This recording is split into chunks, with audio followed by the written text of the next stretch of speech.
Iya. Kita beberapa kali ada kasus Panja Jiwasraya, Bang Riko.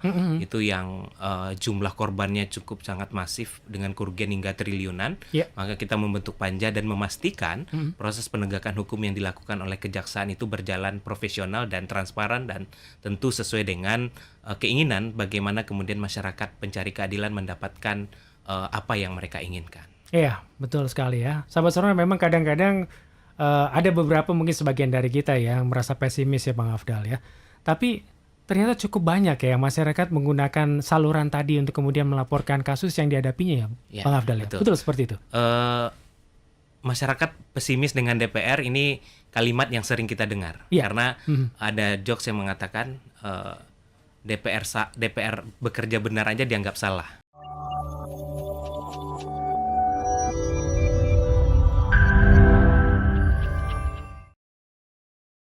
Ini kalau nggak viral, nggak berdampak begitu ya, adakah kriteria untuk kasus-kasus yang dilaporkan begitu ke Komisi 3? Ya. Ada? Bang Riko, jadi no viral no justice. Nah, itu yang dia. lagi rame. Lagi rame, betul. Jadi ketika kasusnya viral itu jadi perhatian publik. Ya. Nah, kriteria yang masuk ke kita itu pengaduan sangat banyak. Apapun masuk pengaduan, tapi yang paling kemudian diamati oleh Komisi 3 adalah ketika misalnya kasusnya cukup menarik perhatian publik.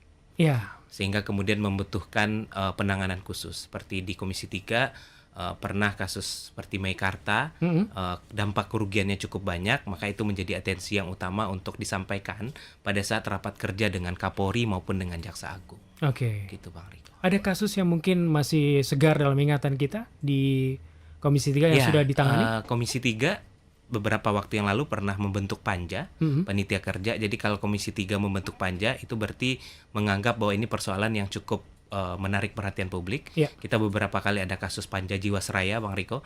Itu yang jumlah korbannya cukup sangat masif dengan kerugian hingga triliunan. Yeah. Maka kita membentuk panja dan memastikan proses penegakan hukum yang dilakukan oleh kejaksaan itu berjalan profesional dan transparan dan tentu sesuai dengan keinginan bagaimana kemudian masyarakat pencari keadilan mendapatkan apa yang mereka inginkan. Iya, betul sekali ya. Sahabat Sonora, memang kadang-kadang ada beberapa mungkin sebagian dari kita yang merasa pesimis ya Bang Afdal ya.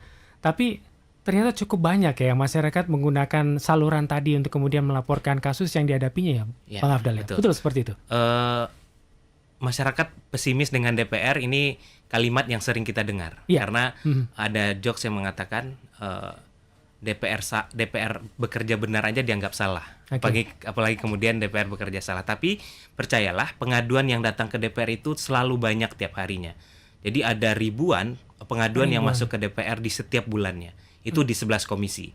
Nah, terkait dengan Komisi 3 itu ada puluhan tiap harinya, dan bahkan kemudian di setiap bulan itu ada ratusan yang kemudian bisa dipastikan masyarakat masih mempercayakan bahwa DPR bisa kemudian menyalurkan apa yang ingin diadukan oleh masyarakatnya.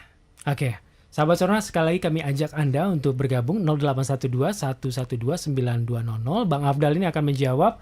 Anda ingin berkonsultasi juga boleh, karena sesuai dengan jabatan beliau gitu, seorang tenaga ahli di Komisi 3. Saya lihat gelarnya juga luar biasa nih, seorang doktor gitu ya. Di bidang hukum tentunya. Betul. Ya. Dan tentu akan berbagi pengalaman, berbagi solusi dengan Anda. Kita ke YouTube sebentar ya. Ada Pak Pangaribuan atau Ibu ini ya. Saya sih agak pesimis ini Bang Afdal. Beliau menyatakan mengadukan masalah ke DPR. Katanya sih wakil rakyat ya, tapi nggak mewakili rakyat. Coba ada contoh nggak kasus siapa yang sudah diurus DPR? Mungkin di-refresh lagi. Ya, silakan. Betul. Memang banyak sekali kekhawatiran masyarakat tentang kinerja DPR, pesimis. Tapi percayalah, DPR selalu meningkatkan kinerjanya, Bang Riko. Ada beberapa contoh kasus seperti yang sudah saya sebutkan tadi, kasus Jiwasraya, dan terbukti Kejaksaan Agung menangani dengan sangat baik. Kerugian berapa puluh triliun dapat diselamatkan, dan beberapa masyarakat korban sudah tertangani dengan baik, walaupun kemudian masih ada beberapa kasus yang harus diselesaikan. Kemudian kalau beberapa bulan yang lalu ketika ada masyarakat yang mengadukan tertipu oleh investasi-investasi bodong. Iya, Terus kemudian pada saat rapat dengan Kapolri masyarakatnya mengadu, terus Komisi 3 langsung menyampaikan dan Pak Kapolri langsung meminta Kabareskrim dan jajarannya untuk segera menindaklanjuti. Itu bukti bahwa kemudian DPR masih menjadi lembaga yang dipercaya untuk kemudian menjadi penyambung lidah, menjadi penyambung aspirasi masyarakat, karena DPR mempunyai mitra yang kewenangannya adalah mengawasi lembaga-lembaga seperti kepolisian dan kejaksaan. Begitu, Bang Riko. Jadi pesimis boleh, tetapi ternyata banyak juga Betul, Bang masyarakat Riko. yang memanfaatkan ya. Dan kita berharap pemilu 14 Februari jangan sampai golput memilih, dan kita yakin dan percaya kita akan punya wakil-wakil rakyat yang akan dilantik pada tanggal 1 Oktober 2024 nanti adalah wakil-wakil rakyat yang kemudian memperjuangkan apa yang ingin menjadi aspirasi masyarakatnya. Baik. Jadi sahabat Sonora, ini bukan sesuatu yang utopia ya, tapi artinya memang ada komitmen dari teman-teman di Wakil Rakyat untuk kemudian bisa membantu konstituennya, masyarakat dalam hal ini untuk mengurus persoalan hukum ya.